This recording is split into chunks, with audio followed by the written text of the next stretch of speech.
Hey guys, welcome back to my channel. And we're continuing with a look back at the 1978 science fiction television series Battlestar Galactica, the original Battlestar Galactica, which is much loved by several of us fans. Um, I also made a mistake. I got the episode's orders mixed up. The 10th episode is supposed to be this one, The Magnificent Warriors, and instead I got it mixed up with episode number 11, which is The Young Lords, and I already uploaded that. Anyway, forgive me for that mistake. Anyhow, so this episode is actually a ripoff of the title, ripoff in title as well as storyline from the Western classic, The Magnificent Seven. If you're a fan of Western movies, you would have seen it, and I've seen both the original as well as the reboot. Love them both. This is, to be honest, this is not one of my favorite episodes.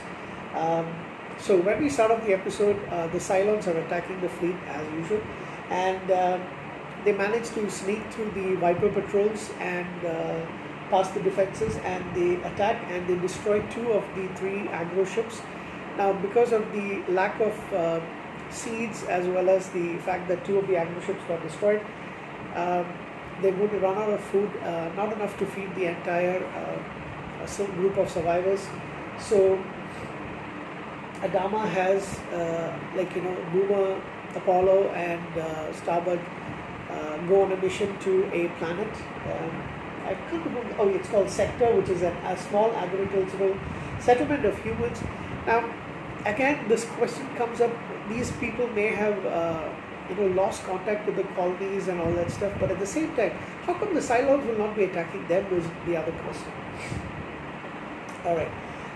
Anyway, they need something to give the settlement in exchange, and they decide to give one of the energizers.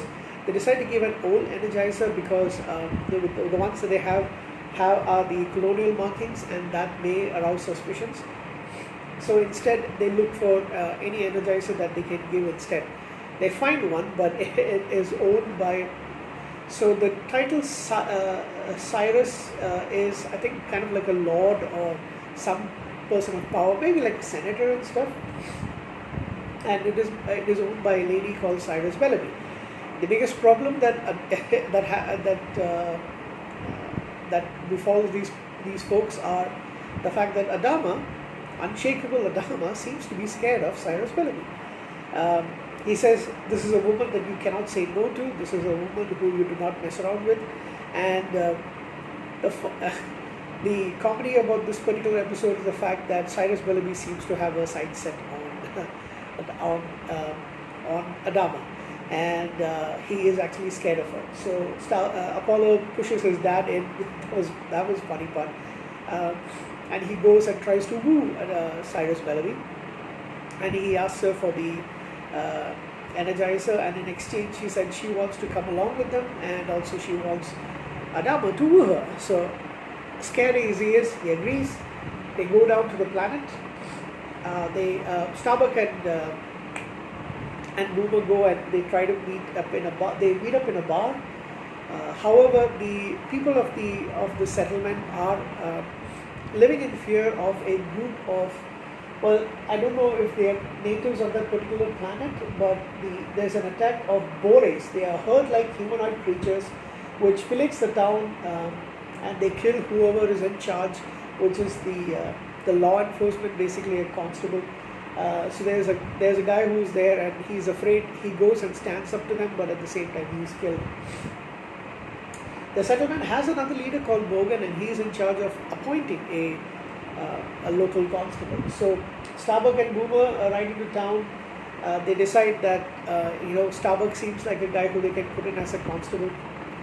They tell him they don't have, the energizer is not something that they need, which actually they do, but they don't want to exchange crops for them. So instead, when they're going back, they ambush them, steal the energizer.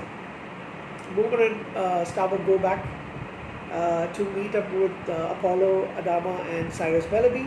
Oh yeah, I forgot to mention that young Boxy is in here, but because they didn't expect there to be any trouble, they brought Boxy along.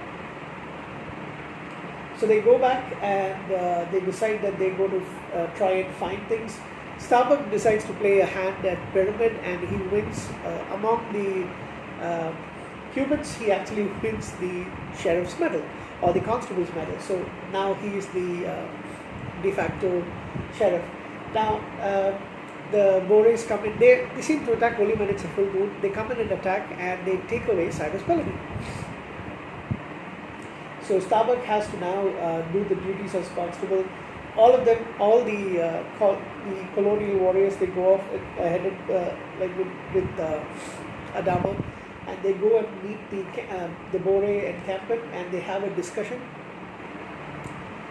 Starbuck initially Adama goes and tries to talk leader to leader, but he is not able to get through. Starbuck decides that he is going to get through, and he speaks to them. They're not actually sure what he actually says, but he's able to trade the constable star to the leader of the Bore. I think his name is Nogao. That's his name. I don't know why, but he decides to accept. So now they have to come to an agreement. The settlement will allow them to allow the Bores to get their required food, but at the same time the Bores will not attack the settlement, and instead Nogao is going to be the local enforcement over there. So things settle down with the help of Starbuck.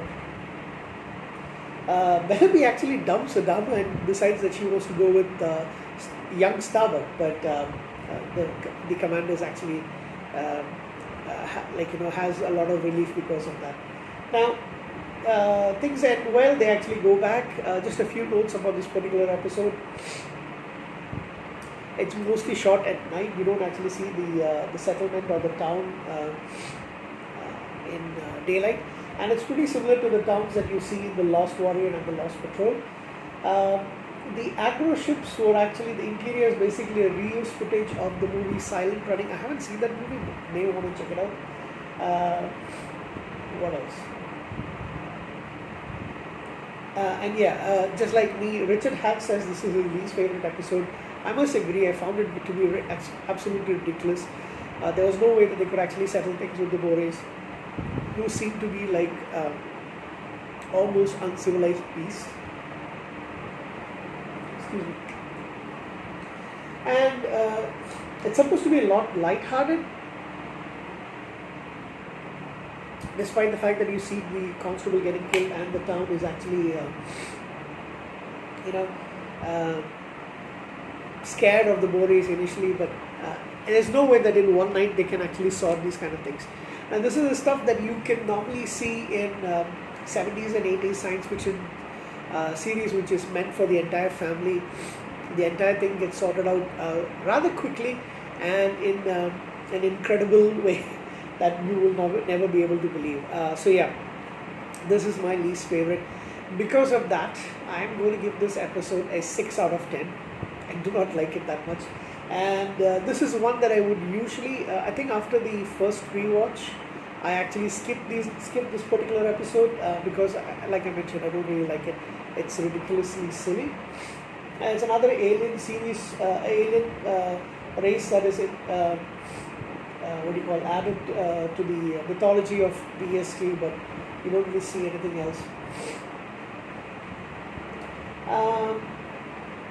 Anything else that is specific about this particular episode? No, but yeah, they get what they want in the end. Both the townsfolk as well as the colonials. So all's well that else well. So like I said, 6.5 maybe out of 10. It's my least favorite episode. Thank you. Good night.